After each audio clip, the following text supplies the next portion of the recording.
में उधर से कुछ आवाज आई कि वोट के लिए कर रहे हैं, माफ करिएगा। आप सुनिए ना, why are you taking note? That is not being recorded. Nitish ji होंगे। इस देश में धर्म बदल लेने से व्यक्ति की जात नहीं बदलती। ये जात, अध्यक्ष महोदय, ये कालीन के नीचे किसी चीज को डालने से काम नहीं चलेगा। इस देश में मैं पुनः दोहराकर कहना चाहता हूँ, धर्म बदल देने से आदमी की जात नहीं बदलती है, सबको मालूम है। राम गोपाल जी ने ठीक कहा है और मैं उनसे सहमत हूँ कि यह प्रश्न किसी भी प्रकार से न्यायपालिका या संसद के बीच टकराव का नहीं और कोई ऐसा प्रश्न भी पैदा नहीं हुआ, ऐसी परिस्थिति भी पैदा नहीं हुई। जो कुछ भी समाचार पत्रों में आज पढ़ने को मिला है उसके हिसाब से कुछ सरकार को कोई बात कही है सुप्रीम कोर्ट ने। अब ये तो काम है सरकार का देखना कि उनके लॉ ऑफिसर्स होते हैं, उनके सबसे बड़े लॉ ऑफिसर मौजूद रहते हैं, वो किस प्रकार से अपनी बात को रख रहे हैं ये देखना उनका काम है। और संयोग से कानून मंत्री जी भी यहाँ पर बैठे हुए हैं, ये भी एक विलक्षण प्रतिभा के धनी कानूनदां हैं। इनको भी देखना चाहिए कि आखिर कौन से निर्णय हैं जिन निर्णयों को आप लंबित भी रखते हैं, महीनों महीनों निर्णयों को लंबित रखते हैं, उसके चलते भी कभी कभी एक विवादास्पद स्थिति पैदा होती है, तो एक अलग बात है। इसलिए सरकार को अपना पक्ष ठीक ढंग से रखना चाहिए और न्यायपालिका को अपना काम करने में सरकार को ठीक ढंग से सहयोग भी प्रदान करना चाहिए। ये देखना सरकार का काम। और मेरी समझ से किसी भी प्रकार का संसद से टकराव की बात कोई उभर कर सामने नहीं आई। इस विषय पर दो बात। अब संसद को अपना अधिकार है, संविधान सर्वोच्च है, न्यायपालिका को अधिकार संसद ने दिया है, संविधान ने दिया है और संसद के भी कुछ दायित्व हैं और उनके अधिकार है। कानून बनाना संसद का काम है। अगर कोई प्रश्न उभरता है, और हमने उस दिन अपनी राय रखी थी और कल भी एक सर्वदलीय बैठक हुई थी, एक प्रश्न उभर कर सामने आया था जिसमें सामाजिक न्याय के सिद्धांत को अमली जामा पहनाने की बात थी, तो सभी पक्ष के लोगों ने सहमति प्रकट की है और उसके लिए सरकार को आगे बढ़ कर के कानून लाना चाहिए था। तो सरकार तो पहले हाथ खड़ा कर देती और उसके बाद सभी दल के लोग उनको सलाह देते हैं, उसके आधार पर वो आगे काम करती है। ठीक है, उस दिन हमने भी राय दी थी कि एक सर्वदलीय बैठक हो गई बैठक, उसमें एक राय उभर कर आई है, उसके ऊपर कार्रवाई होनी चाहिए। लेकिन किसी भी प्रकार से संसद और उच्चतम न्यायालय या न्यायपालिका के बीच टकराव की बात नहीं होनी चाहिए। एक प्रश्न का उल्लेख मैं जरूर करना चाहूँगा। कल दलित क्रिश्चियन के मामले पर एक चर्चा हो रही थी वहाँ। अध्यक्ष महोदय, कब तक हम निर्णय को टालते रहेंगे? इस देश में धर्म बदल लेने से व्यक्ति की जात नहीं बदलती। ये बापू ने भी कहा, आजादी के पहले नहीं। हम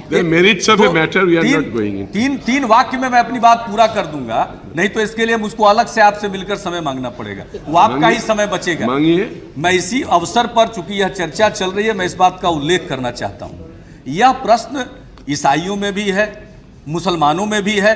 जो वहां हिंदू में जो जातियां हैं, जो आज अनुसूचित जाति मानी जाती है, उनको उसी प्रकार की जातियां मुस्लिम जमात में हैं, मुस्लिम संप्रदाय में हैं, उनको अनुसूचित जाति की सुविधा नहीं मिलती है।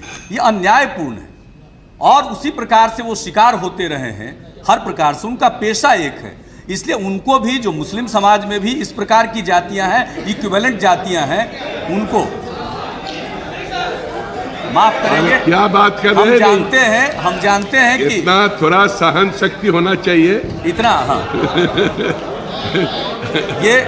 ये एक ऐसा प्रश्न है, ये एक ऐसा प्रश्न है अध्यक्ष महोदय, हमारे कुछ मित्रों को इतराज हो रहा था। ये एक ऐसा प्रश्न है जिसका सीधा संबंध सिद्धांत से है, विचारधारा से है, और मैं उस विचारधारा में विश्वास करता हूं जिसमें इनका विश्वास नहीं।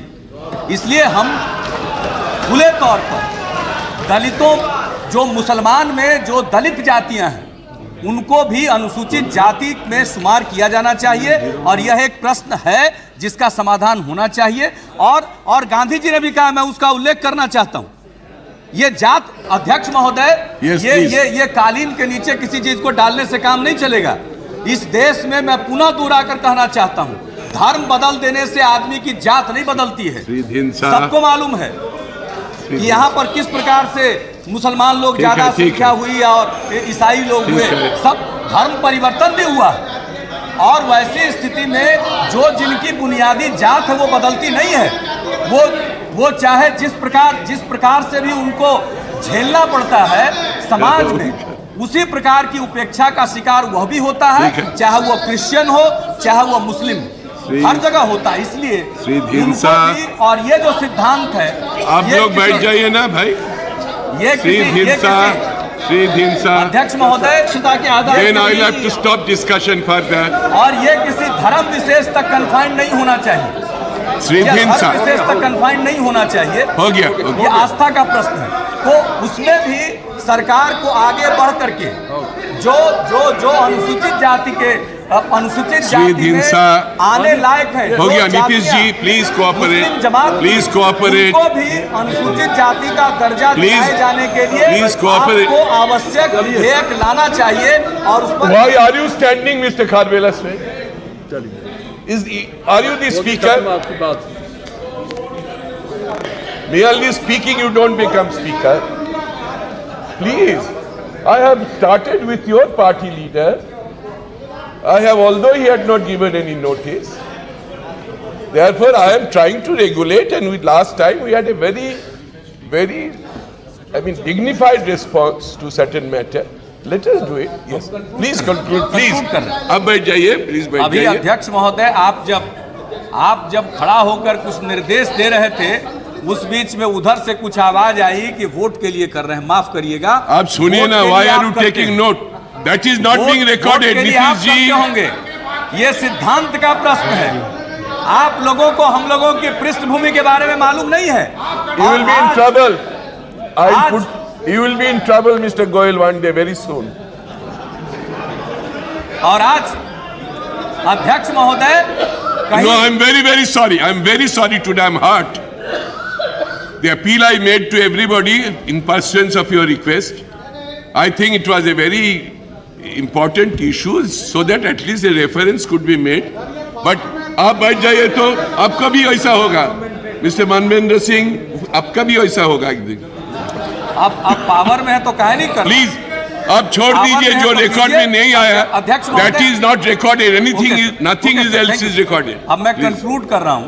प्लीज अध्यक्ष महोदय, यहां से कोई टकराव का संदेश नहीं जाना चाहिए। You are right, I agree with. वरना ऐसा एहसास होता है कि इस देश ने कई बार टकराव देखे हैं। नहीं, इस देश में टकराव नहीं चाहते हम लोग, और इस देश में कमिटेड जुडिशियरी की भी बात हुई है। ठीक है, छोड़िए। और आज नहीं, श्री ढींसा, नो सॉरी, नीतीश जी, फिर से नीतीश जी, का इस्तेमाल you are such an articulate member, please not no more, only Shri Dhindsa will be recorded. होनी चाहिए। No sorry, I won't have it recorded. न्यायपालिका नो संविधान ने दिया है, हम उसमें किसी प्रकार से हस्तक्षेप नहीं कर सकते। यू आर राइट, ठीक है।